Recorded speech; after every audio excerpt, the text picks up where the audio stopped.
Hello students, আজিৰ এইটো ভিডিঅ'ত আমি এক্সাৰসাইজ 7.1 কোশ্চেন নাম্বাৰ 7 নাম্বাৰটো পঢ়িম। ইয়াৰ আগৰ ভিডিঅ'ত আমি কোশ্চেন নাম্বাৰ 1 পৰা 6 লৈ অলৰেডি ভিডিঅ' আপলোড কৰি দিছো আৰু সেইবিলাকৰ প্লেলিষ্ট বনোৱা আছে। তোমালোকে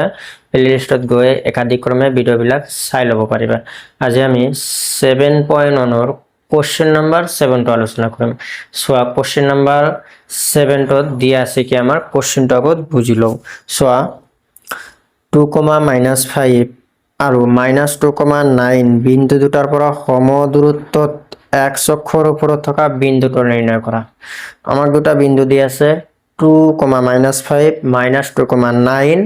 এই বিন্দু দুটাৰ পৰা আমাৰ সমদূৰত্ব মানে সমান দূৰত্বত x অক্ষৰ ওপৰত থকা বিন্দুৰ স্থানাংক নিৰ্ণয় কৰিব লাগে। x অক্ষৰ ওপৰত থকা মানে বিন্দুটো x অক্ষৰ ওপৰত থাকিব। x অক্ষৰ ওপৰত থকা বিন্দুটো দেখাত কেনেকুৱা হ'ব? এনেকুৱা ধৰণ। এটো তোমালোকে ষ্টাৰ মাৰ্ক দি লিখি থৈ দিয়া, কাৰণ এটা পৰীক্ষাতে এমসিকিউ আহি যায় যে x অক্ষৰ ওপৰত থকা বিন্দুৰ স্থানাংক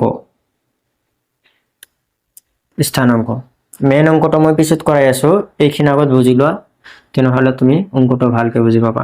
x অক্ষৰ ওপৰত থকা বিন্দুৰ স্থানাংক লিখিব লাগে x, 0 আৰু এই কথাটো যদি তোমাৰ ইয়াতে y বনাই দিয়ে যে y অক্ষৰ ওপৰত থকা বিন্দুৰ স্থানাংক কি হ'ব, তোমাক লিখিব লাগিব কি 0, y। এবার প্রথমটো 0, আগৰটোত সেকেন্ডটো 0 আছিল। ঠিক আছে, এই বস্তুটো হয় কেনেকে, এইটো তোমালোকৰ এনেকুৱা ধৰণৰ কথা যে আমি এইটো সকলোৱে গম পাওঁ, হয়নে? এই বস্তুটো সকলোৱে দেখা পাইছিলো, এইটো x অক্ষ হয়নে, x ড্যাশ, y ড্যাশ, এটা কয় x অক্ষ, এটা কয় y অক্ষ। এতিয়া আমাৰ কথাটো হল x অক্ষৰ ওপৰত, x অক্ষ মানে এই অক্ষটোৰ ওপৰত যদি কিবা এটা বিন্দু থাকে, ইয়াতে যিকোনো জায়গাত থাকিব পাৰে। ঠিক আছে, যদি x অক্ষৰ ওপৰত বিন্দু এটা থাকে, তাৰ স্থানাংক কি হ'ব? তাৰ স্থানাংক কি হ'ব? সাপোজ ধৰিলা বিন্দুটো ইয়াতেই আছে। ঠিক আছে, যদি বিন্দুটো ইয়াতে থাকে তেনেহলে তোমাৰ y ৰ মান ইয়াতে পাবা নেকি? y ৰ মান দ্যাট মিন্স হয় ওপৰত যাব লাগিব, নহলে তলত যাব লাগিব। ইয়াতে তো ওপৰত তলত যোৱাই নাই, ৰাইট সাইডত গৈছে, তাৰ মানে ওপৰত তলতো যোৱা নাই, ওপৰতো যোৱা নাই, মানে y ৰ মান ইয়াত 0 হৈ আছে। সেই কাৰণে এইটো 0 হৈ যায়, y টো 0, কমাৰ পিছৰটো y, কমাৰ আগৰটো কি থাকে x। স্থানাংক কেনেকৈ লিখিব লাগে x, y, প্ৰথমটো x তাৰ পিছৰটো y। তেনেহলে যেহেতু x অক্ষৰ ওপৰত থাকিলে ওপৰতো নাযায় তলতো নাযায়, তাৰ মানে y ৰ মানটো 0 হৈ থাকে, সেই কাৰণে y ৰ মানটো 0 বহাব লাগে, তাৰ মানে x, 0 হৈ যায়। তাৰ মানে x অক্ষৰ ওপৰত থাকিলে x, 0। সেম ভাবে যদি y অক্ষৰ ওপৰত থাকে, y অক্ষ মানে এইটো অক্ষৰ ওপৰত যদি থাকে, ইয়াতে থাকিব পাৰে, ইয়াতে থাকিব পাৰে, যিকোনো জায়গা থাকিব পাৰে। ইয়াতে সাপোজ ধৰি লোৱা বিন্দুটো আছে, যদি ইয়াতে থাকে তেনেহলে চোৱা বিন্দুটো আমাৰ বাও পিনেও অহা নাই, সপিনেও যোৱা নাই। তাৰ মানে কি? তাৰ মানে বিন্দুটো x অক্ষৰ কোনো পিনে যোৱা নাই, তাৰ মানে কি হৈ যাব, x ৰ মান এবাৰ 0 হৈ যাব। x ৰ মান 0 হৈ যাব মানে কথাটো এনেকুৱা হৈ যাব যে এইটো 0 হৈ যাব, x টো 0, কিন্তু y ৰ পিনেতো উঠিছে বা নামিবও পাৰে, গতিকে y ৰ মানটো থাকিব ইয়াত, গতিকে 0, y হৈ যাব। y অক্ষৰ ওপৰত থাকিলে 0, y আৰু x অক্ষৰ ওপৰত থাকিলে x, 0। তাৰ মানে x অক্ষৰ ওপৰত x শব্দটো থাকিলে x ৰ মানটো থাকিব, y থাকিলে y ৰ মানটো থাকিব, x টো 0 হৈ যাব। হল, এটা তোমালোকে মনত ৰাখিবা, এটা এমসিকিউ আহে কিন্তু। হল, এটা জানিবা। ঠিক আছে, তাৰ পিছত চোৱা এতিয়া আমি মেইন অংক লৈ আহো, এইখিনি লিখি লোৱা। তেনেহলে অংকটোত কোৱা আছে 2, -5 -2,9 বিন্দু দুটাৰ পৰা সমদূৰত্বত x অক্ষৰ ওপৰত থকা বিন্দুটো নিৰ্ণয় কৰিব লাগে। তেনেহলে x অক্ষৰ ওপৰত থকা বিন্দুটো আমাৰ দেখাত কেনেকুৱা হয়, x, 0। এটা আমাক ধৰিব লাগিব, ধৰা হল P বিন্দু x, 0 বিন্দুটো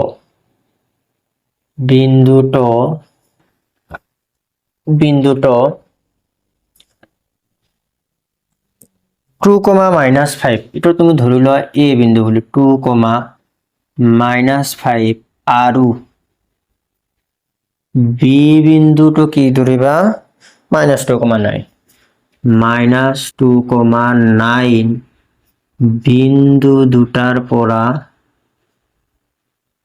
বিন্দু দুটাৰ পৰা সমদূৰৱৰ্তী মানে কি কলো সমান দূৰত্বত আছে তাৰ মানে কি তাৰ মানে অ্যাকৰ্ডিং টু কোশ্চেন প্ৰশ্ন মতে কি হয়ে যাব তোমাৰ এ আৰু বি বিন্দু আৰু ইয়াতে বি বিন্দু আছে এ বিন্দুৰ স্থানাঙ্ক 2, -5 বি বিন্দুৰ স্থানাঙ্ক -2,9 ইয়াতে লিখি ললো ঠিক আছে এতিয়া এ বিৰ পৰা আমাৰ সমদূৰত্বত কি আছে পি বিন্দু সমদূৰত্ব মানে ইয়াত থাকিব পাৰে ইয়াতে দি দিয়া সমদূৰত্ব মানে কি এইখিনিৰ দূৰত্ব আৰু এইখিনিৰ দূৰত্ব সমান হ'ব লাগিব ইয়াতে পি বিন্দুটো সাপোজ ইয়াতে আছে x, 0 টো ইয়াতে আছে ঠিক আছে তেনেহলে তোমাৰ কোশ্চেন অনুযায়ী কি হৈ যাব এ পিৰ দূৰত্ব আৰু পি বিৰ দূৰত্বটো আমাৰ সমান হৈ যাব কাৰণ কোশ্চেনত কোৱা আছিল সমদূৰৱৰ্তী that means A P equal P B A পিৰ দূৰত্ব কেনেকৈ উলিয়াব লাগিব এ বিন্দু আৰু পি বিন্দুটো চাব লাগিব x ৰ পৰা 2 বিয়োগ কৰিব লাগিব কমাৰ আগৰটোৰ পৰা কমাৰ আগৰটো হয় না দুটা বাৰ দিব লাগিব x - 2 হোল স্কয়াৰ প্লাস 0 ৰ পৰা 5 বিয়োগ কৰা 0 -5 হোল স্কয়াৰ ইকুৱেল তাৰপিছত পিবি মানে কোনটো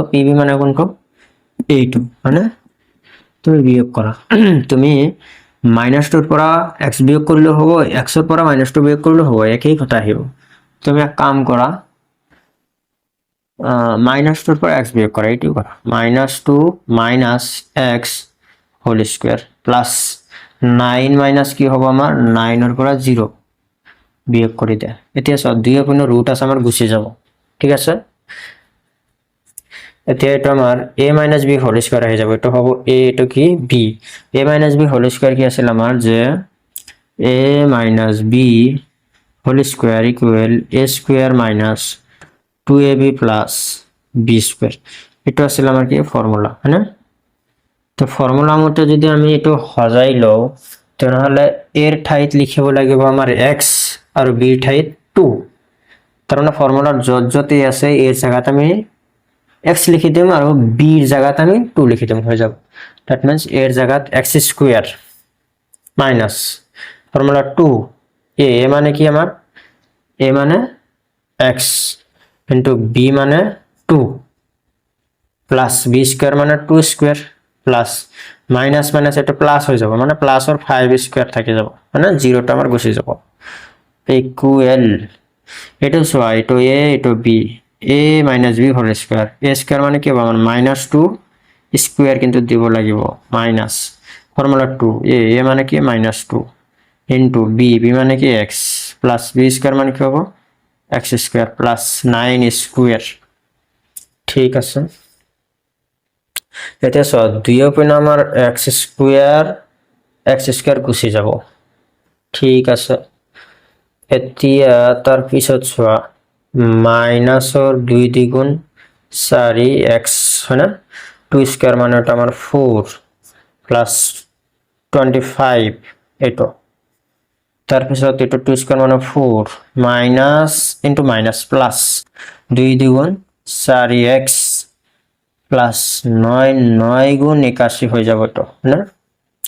তার পিছত এটা প্লাস 4 এটো ক্যান্সেল করে দিয়া যোগ করা বাদ দিয়া তার পিছত -4x প্লাস 25 আহি যাব ইকুৱেল এটা 4x প্লাস 81 যেটা আমাৰ x এৰ মান ওলাব লাগে চলক বিলাক কি কৰিব লাগে আমাৰ এটা সাইডত আনিব লাগে x সাইডত লৈ আহা -4x এইটো প্লাছ আছিল এইপিনে আহি মাইনাছৰ 4x হ'ব ঠিক আছে তাৰপিছত 81 টো আছিলেই 25 টো এইপিনে সাইড চেঞ্জ কৰিলে মাইনাছৰ 25 হৈ যাব হল -4x মানে মাইনাছৰ 8x হৈ যাব ইকুৱেল এটা সোয়া 81 এৰ পৰ 25 বিয়োগ কৰা 11 পৰা 5 বাদ দিলে 6 থেকে যাব আৰু 7 এৰ পৰা 5 থেকে যাব না তাৰ পিছত ইয়াৰ পিছৰ খিনি ইয়াতেই কৰি দিছো ৰবা ইয়াতে হ্যাঁ এইটো 6x এর লগত পূরণ আছে পূরণ থাকিলে কি হৈ যাব হরণ x = 56 বাই -8 হৈ যাব না x equal 8 7 গুণ 56 না মাইনাসৰ কি থাকিব 7 এটা মাইনাস আৰু 7 থাকিব x এৰ মান কি পালা তুমি -7 তাৰ মানে তুমি বিন্দুটোৰ স্থানাঙ্ক কি পাবা এতেকে নিৰ্ণয় আমাক ওলাব দিছিল কি x অক্ষৰ ওপৰত থকা বিন্দু তেনেহলে আমি লিখিম কি x অক্ষৰ ওপৰত থকা বিন্দুটো কি হ'ব x অক্ষৰ ওপৰত থকা বিন্দুটো কি হ'ব x, 0 আছিলে কিন্তু x এর জায়গাত আমি x নিলিখো -7 লিখিম তার মানে -7,0 হ'ব ঠিক আছে তার মানে x অক্ষৰ ওপৰত থকা বিন্দুটো কি হ'ব -7,0 x, 0 বুলি ধৰিছিল x এর মানটো কি পালো মিন্স -7 গতিকে -7,0 গতিকে কোশ্চেন নম্বৰ 7 এৰ সলিউশন ইমানখিনি তোমালোকে কি কৰিবা এইখিনি লিখাৰ পিছত এই 3 লাইন তলত লিখি দেবা হল এইখিনি লিখি লোৱা সো আজিলৈ ভিডিওটো মানে ভিডিও ভাল লাগিলে লাইক কৰিবা আৰু কমেন্ট কৰি জনাবা ভিডিও কেনে পাইছা আৰু